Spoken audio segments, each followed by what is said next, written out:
Hello mga bata, handa na ba kayo sa ating bagong pag-aaralan? Balikan natin ang mga hayop na ating tinalakay kahapon. Ang mensahe natin ngayong araw na to ay nalalaman ko ang tirahan ng hayop. Nalalaman ko ang mga hayop na panghimpapawid. Mga hayop na panghimpapawid. Ang mga hayop sa himpapawid ay kadalasang makikita sa mga puno sa kagubatan at halaman na may mga sapa.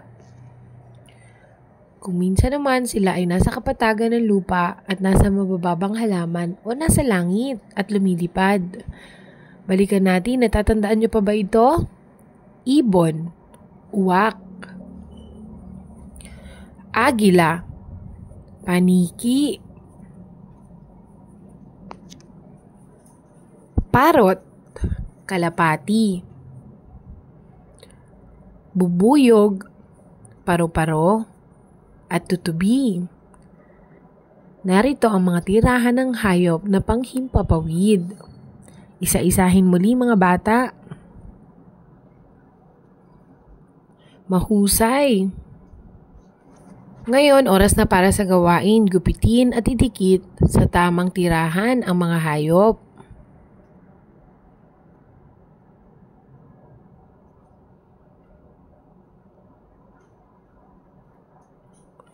Pagkilala sa mga letra. Balikan natin ang letrang may pantig ng. Halina't isulat ang letrang NG.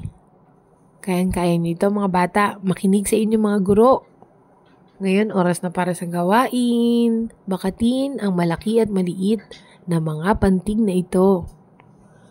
At ito naman ang inyong Friday activity.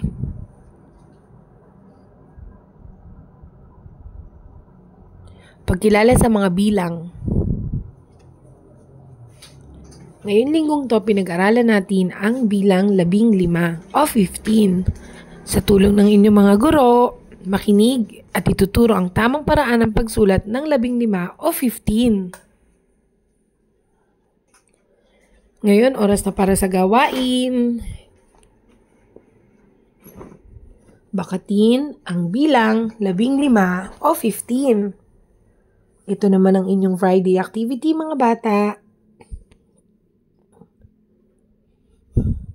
At para naman sa ating wrap-up time, ngayong araw na to, tinalakay natin ang tirahan ng mga hayop na panghimpapawid. At tayo ay sumulat ng mga ito. Magaling mga bata, hanggang sa muli. Paalam!